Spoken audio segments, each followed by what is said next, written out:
My shoulders, knees and toes, my bones, your music gets me through the highs and lows. My head, shoulders, knees and toes, my bones, you're keeping me from feeling all alone. I've been praying to 1,000 different stars, to 1,000 different arms, till I found you. I've been chasing by 1,000 different hearts, to 1,000 different arms. Palle autoringlus.ee-st ja täna taas kord vaatame ühte autot, teeme proovi. Tegemist on nii-öelda proovisõidu videoga, mida ma üritan kõikidele müügis olevatele autodele järjest ära teha. Siin on meil siis Škoda Octavia RS, mis on kindlasti auto, mis ei ole kõigile. Tegu on Octavia võimsama eriversiooniga, ehk siis nii-öelda nagu sportversiooniga. Mis eristab teda tavalisest Octaviast? Esimene asi on see, et tal on 147 kilovatti ja hoopis tunduvalt kiirem minek. Peast ei mäleta, aga umbes mingi 7 sekundiga peaks vist 100-ni kiirendama see auto, mis on üsna kiire.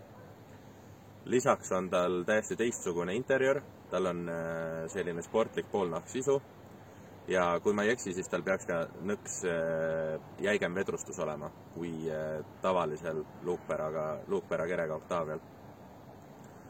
Siis RS-il kindlasti on tavalisest Octaviast parem varustus, et seda vaatame hiljem täpsemalt. Siin on ka omajagu eluks vajalikke asju kõiki olemas mugavaks kasutamiseks.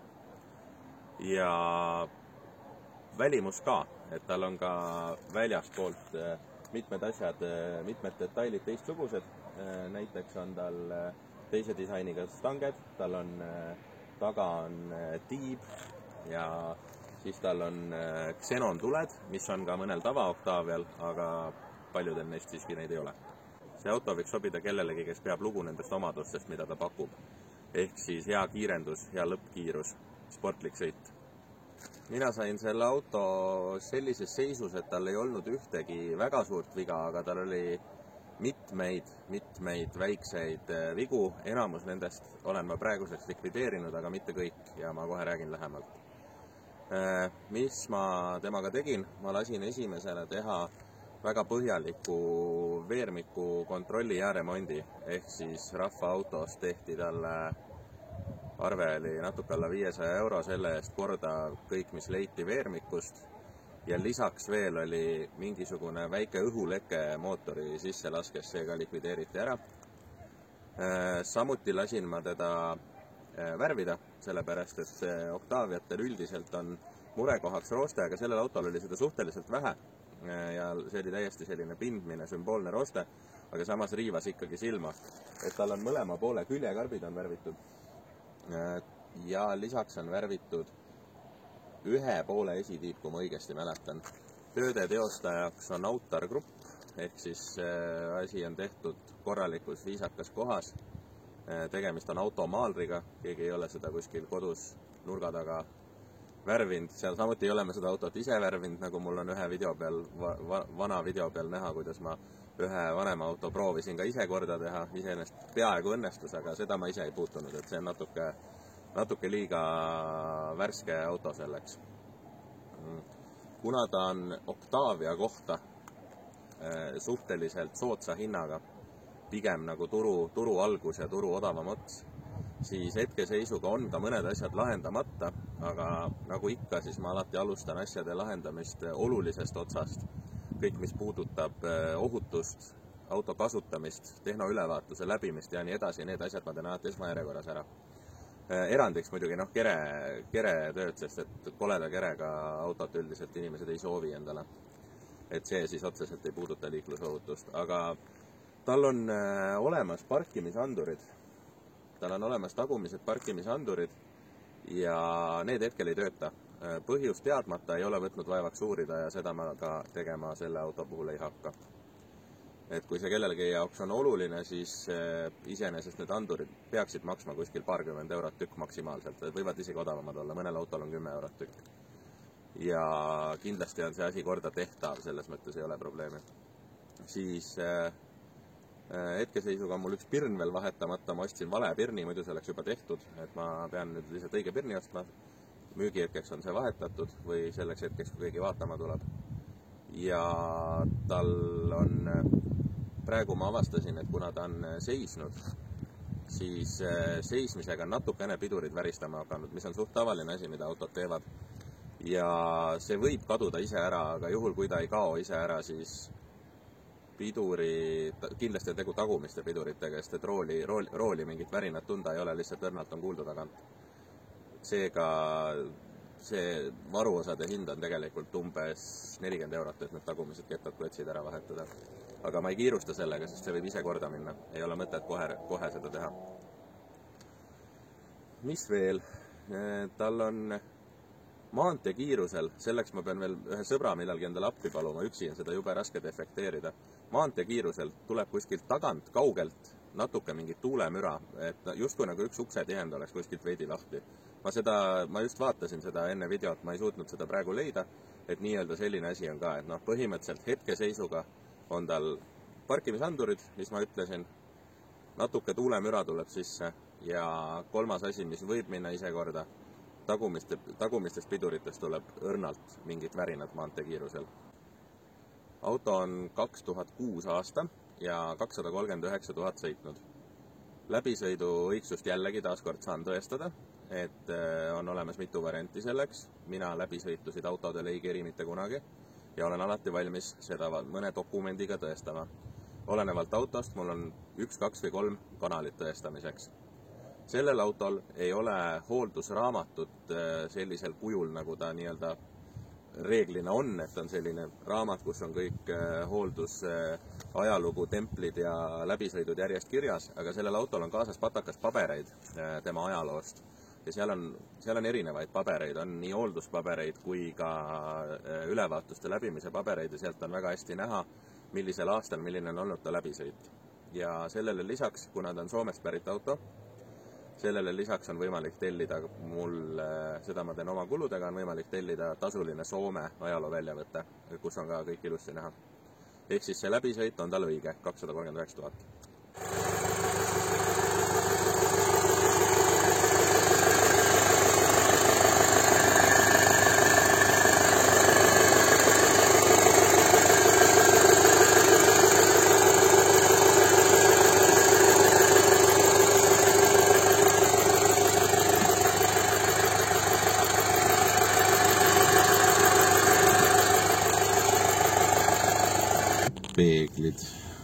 Peeglid on soojendusega. See pool töötab. See pool ka töötab. Siis on meil siin istmesoojendused. Need on mõlemad testitud, need töötavad, reguleeritavad 5 astet. Siin on esiklaasile puhumise nupp, tagaklaasi elektriline soojendus, 2-tsooniline kliima on sellel autol. Ehk siis juhil ja kõrvalistujal on võimalik eritemperatuur seadistada. Selline originaalraadio. Meil on siin Elmar on ees, paneme Elmarit. Ja, mängib. Siis püsikiirushoidjat vaatame maanteel. See käib siit nuppudest. Ma tean, et ta töötab, varsti näitan. Signaal töötab. Kojamehed. Nii, proovime kojamehi. Kojamehed töötavad. Vetka pritsib. Alustame siis proovisõiduga kehva tee peal, nagu iga kord. Seekord kaamera teistpidi. Mina olen nüüd natuke aega vait, et oleks kuulda, kui on mida kuulata.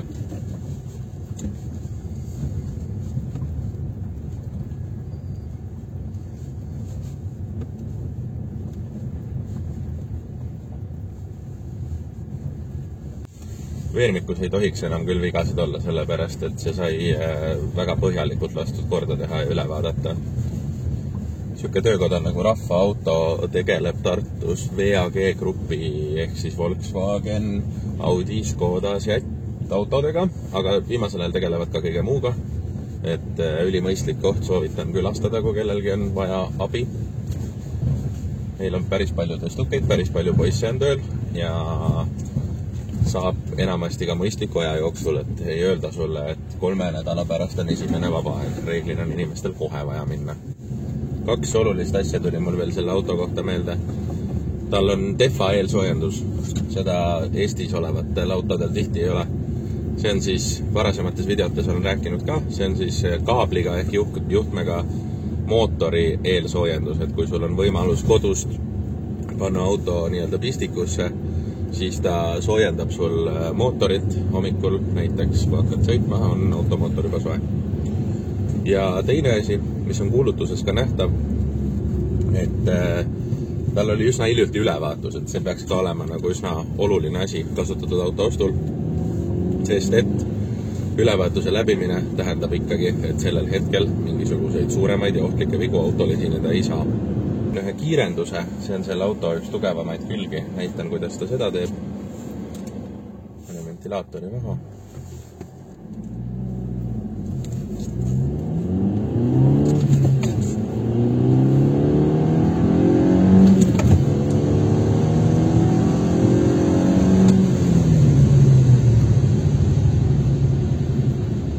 See on päris kiire. Loomulikult oleneb millega võrrelda, aga kui me võtame keskmise liikluses oleva autoga, siis on tegu väga kiire autoga. Kui me võtame arvesse hinnaklassi 4500 €, siis on ka tegu väga kiire autoga. Auto käigukast, sidur, kõik töötavad ideaalselt. Ei ole midagi siduriga midagi valesti, ei ole ta läbi minemas. Töötab täpselt nii nagu peab. Käigukast samamoodi, 6 käiku, kõik käigud väga ilusti lülituvad. Püsikiirushoidja, paneme püsikiirushoidja peale. Nii, sõidab. Nupuga annan praegu gaasi. Vaatame, kuidas otse püsib, seda ma teen ka alati kõikides videotes. No, peaks piisama. Teeme ühe pidurduse ka, järsu.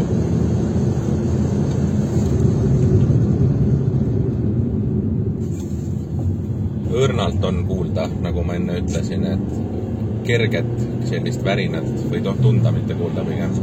Et ma ei tea, kas see kaamera peale jäi, tagantpoolt see tuleb, kui esiketastest tuleb värinat, siis alati rool käib niimoodi, kui autol on esimesed kettad kõverad, aga sellel on võib-olla tagumised lihtsalt veidi korrodeerunud. Teeme käsipiduri testi, nii palju kui ma seda siin asfaldi peal teha saan. Vaatame, kas auto jääb seisma, praegu veereme. Ja seisame ja kohalt ära ei saa. Käsipidur töötab.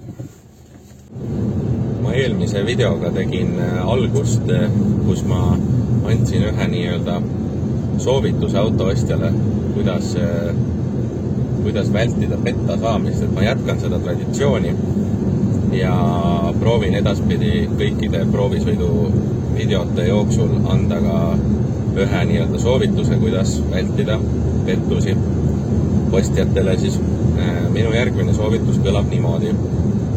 Kui sa ostad eraisiku käest autot, siis küsi temalt dokumenti. Kõlab natuke naljakalt võib-olla, et mis see siis on, et see inimene ju hea meelega näitab oma dokumenti. Aga tegelikult ei ole nii. Proovige seda. Minge käige vaadake 10 erinevat autot üle ja küsige kõigilt 10 inimeselt dokumenti ja te näete, kuidas neist 3 või 4 tükki teile seda anda ei taha. Nad võib-olla lõpuks annavad seda, aga nad ei taha seda anda. Nad enne lähevad tõenäoliselt närvi. Nad küsivad, miks sul seda vaja on, mida sa teed sellega, miks see oluline on ja miks see nipp veel oluline on.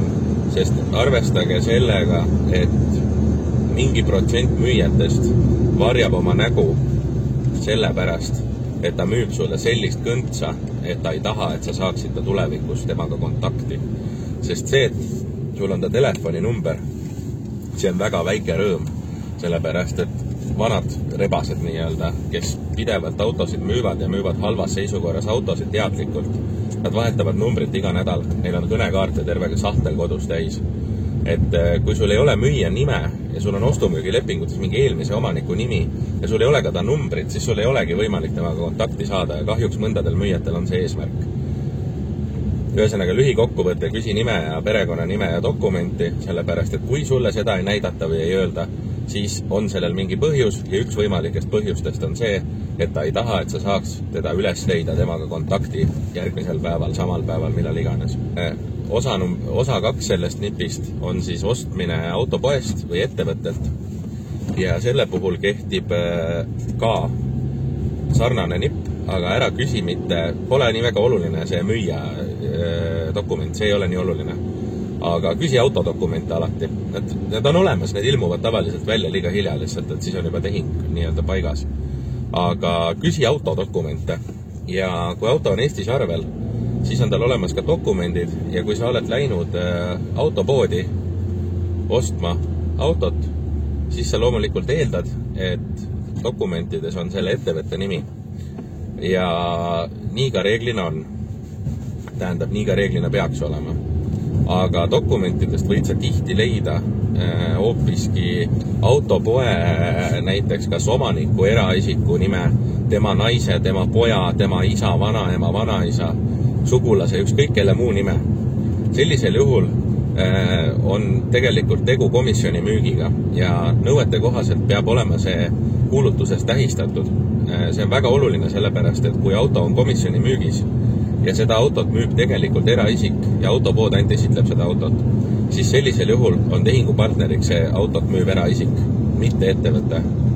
Ja kahjuks kasutatakse seda nippi teadlikult ära ja vormistatakse autosid eraisiku nimele importides ja seda tehakse eelkõige sellel põhjusel, et kui järgmine inimene ostab nii-öelda eraisikult ja talle miski ei sobi, siis on oluliselt keerulisem seda tehingut vaidlustada või tagasi pöörata. Või tänaseks võime selle video lõpetada, kõik, mis vaja on minu poolt öeldud.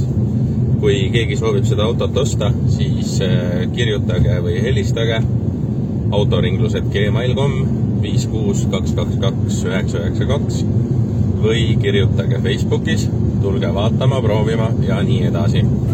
Ciao.